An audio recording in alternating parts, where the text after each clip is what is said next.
Eh, jadi BCA ini sekarang ini lagi fokus ingin memberikan advisory yang terpercaya buat para nasabah. Jadi kalau misalnya nasabah itu mau beli investasi di BCA itu nggak cuman sekali dijualin habis itu ditinggal, tapi dari waktu ke waktu ditemenin, diliatin. Misalnya market kan volatile ya. Begitu market volatile, impact-nya terhadap portfolio nasabah seperti apa. Nanti kami akan hubungi lagi para nasabah itu. Seperti ini marketnya, sehingga ada impact terhadap portfolio Bapak atau Ibu. Barangkali Bapak atau Ibu mau switching ke instrumen yang lain dan sebagainya.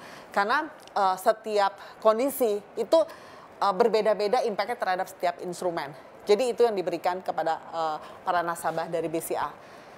Untuk edukasi itu sendiri, kami itu ada dua macam. Yang pertama, setiap bulan BCA itu akan mengeluarkan house view. House view itu adalah bagaimana pandangan BCA terhadap situasi atau kondisi ekonomi secara makro yang berimpact kepada instrumen-instrumen yang BCA jual. Jadi setelah house view itu diberikan pandangan, kami akan rilis kepada para nasabah. Kami juga ada webinar secara aktif. Jadi webinar itu sangat-sangat aktif. Jadi misalnya kondisi seperti yang kemarin, isu tapering.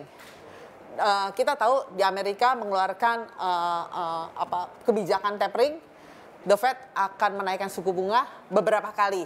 Langsung kita akan lihat impact-nya terhadap instrumen-instrumen yang dari BCA ini. Kemudian kita akan telepon kepada nasabah.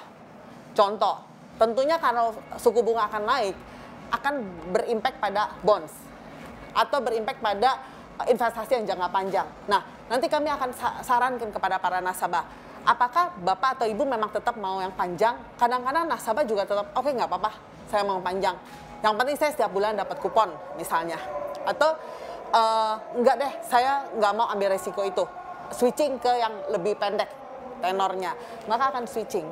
Jadi kami akan terus dampingi dari waktu ke waktu portfolio nasabah tersebut, Mbak Bunga.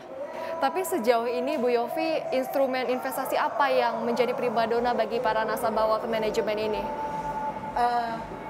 Kebutuhan terhadap suatu instrumen itu didorong oleh beberapa faktor. Yang pertama, tergantung pada nasabah itu sendiri. Misalnya, kebutuhannya apa, goalsnya apa. Bisa ada yang saya mau goalsnya jangka panjang. Misalnya saya mau 10 tahun lagi buat uang sekolah anak, gitu kan.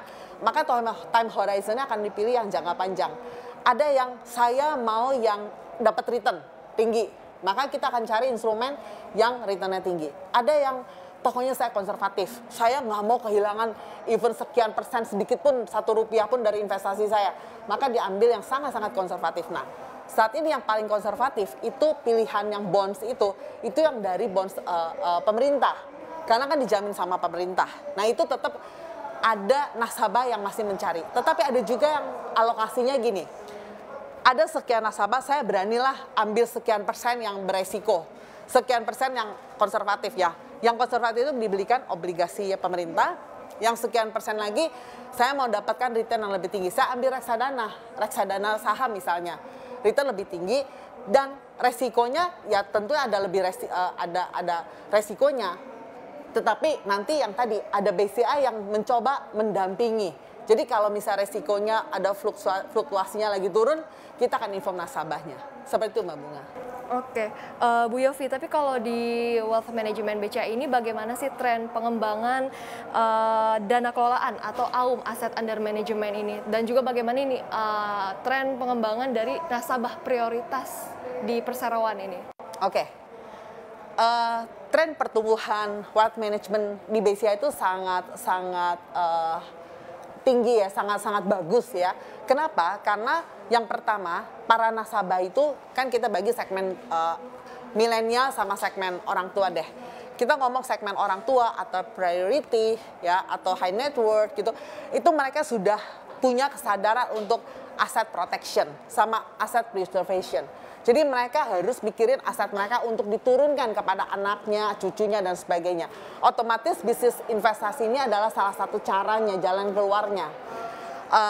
Yang kedua untuk segmen yang milenial sama. Milenial itu juga sekarang ini sangat-sangat sadar investasi. Kalau kita lihat di pasar modal Indonesia, dari tahun 2019 sampai 2021, jumlah investornya itu naik 3 kali lipat.